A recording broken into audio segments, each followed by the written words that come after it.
Assalamualaikum warahmatullahi wabarakatuh. Perkenalkan, nama saya Desi Tunjung Sari, mahasiswa program studi Ilmu Gizi Universitas Islam Negeri Wali Songo, Semarang. Pada kesempatan kali ini, kita akan membahas apa itu hipertensi dan jenis dietnya. Sebelumnya, apa sih itu hipertensi? Nah, betul sekali.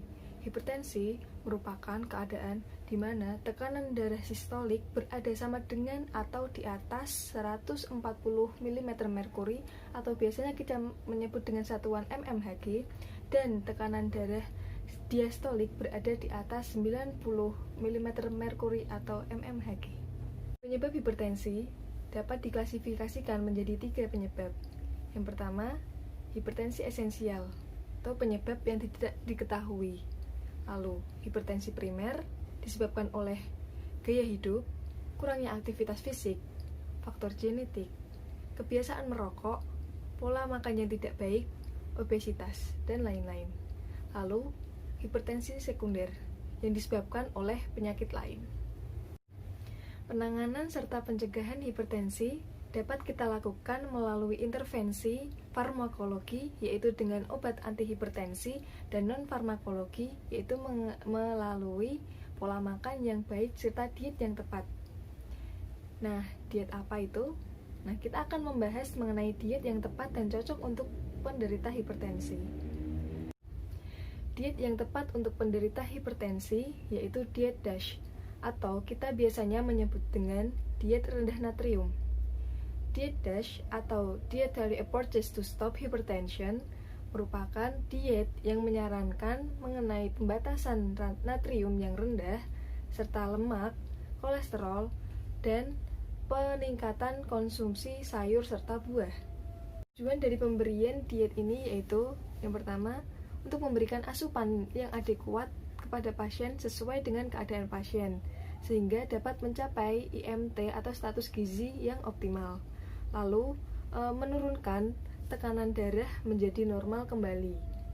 Syarat diet rendah natrium atau rendah garam ini yang pertama yaitu energi cukup. Energi disesuaikan dengan kebutuhan pasien serta keadaan pasien. Lalu, protein 15% dari total kebutuhan energi, lemak 25% dari total kebutuhan energi, sumber lemak disarankan diutamakan yang tidak memiliki lemak jenuh ganda atau lemak jenuh dibatasi kurang dari 10%.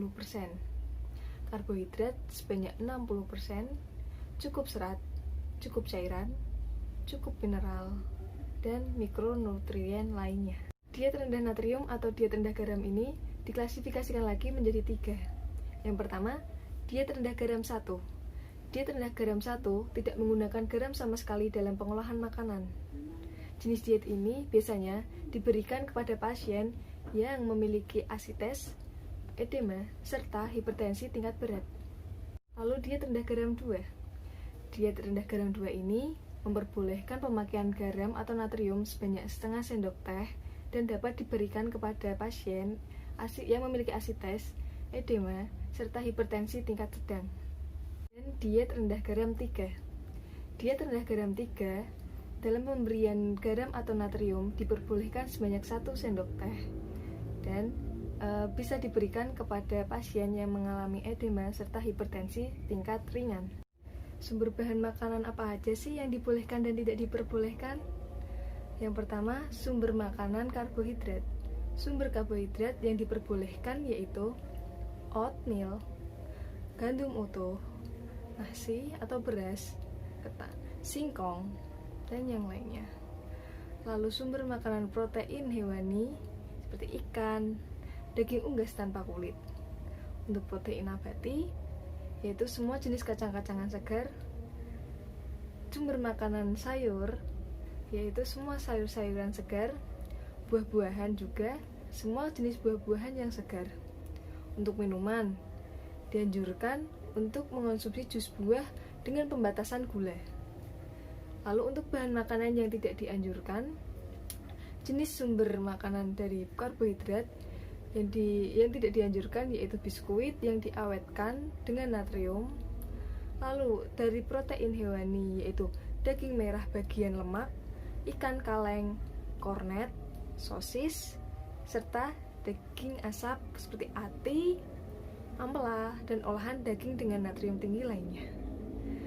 Dari sumber protein nabati yaitu dari kacang-kacangan yang diawetkan dan mendapatkan campuran natrium seperti makanan atau kacang-kacangan kalengan. Lalu untuk jenis sayuran yang tidak diperbolehkan yaitu sayur kaleng yang diawetkan dengan campuran natrium atau seperti asinan sayur. Lalu untuk buah-buahan yang tidak diperbolehkan, semua jenis buah-buahan yang diawetkan atau terdapat dalam kaleng. Untuk minuman yang tidak dianjurkan, ini jenis minuman yang tidak dianjurkan yang biasanya sering kita temui di pasaran yaitu jenis minuman kemasan. Jenis minuman kemasan dengan pengawet atau penambahan pemanis tambahan itu sangat tidak baik untuk kesehatan, apalagi untuk penderita hipertensi, karena akan otomatis akan meningkatkan tekanan darah. Sumber bahan makanan apa aja sih yang dibolehkan dan tidak diperbolehkan? Yang pertama, sumber makanan karbohidrat.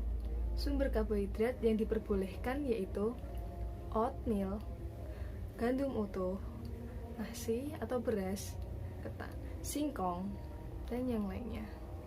Lalu sumber makanan protein hewani seperti ikan, daging unggas tanpa kulit. Untuk protein nabati yaitu semua jenis kacang-kacangan segar. Sumber makanan sayur yaitu semua sayur-sayuran segar, buah-buahan juga, semua jenis buah-buahan yang segar. Untuk minuman dianjurkan untuk mengonsumsi jus buah dengan pembatasan gula.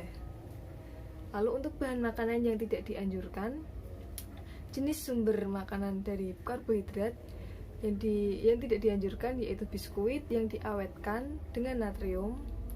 Lalu dari protein hewani yaitu daging merah bagian lemak, ikan kaleng, kornet, sosis, serta daging asap seperti ati, ampela, dan olahan daging dengan natrium tinggi lainnya. Dari sumber protein nabati yaitu dari kacang-kacangan yang diawetkan dan mendapatkan campuran natrium seperti makanan atau kacang-kacangan kalengan. Lalu untuk jenis sayuran yang tidak diperbolehkan yaitu sayur kaleng yang diawetkan dengan campuran natrium atau seperti asinan sayur.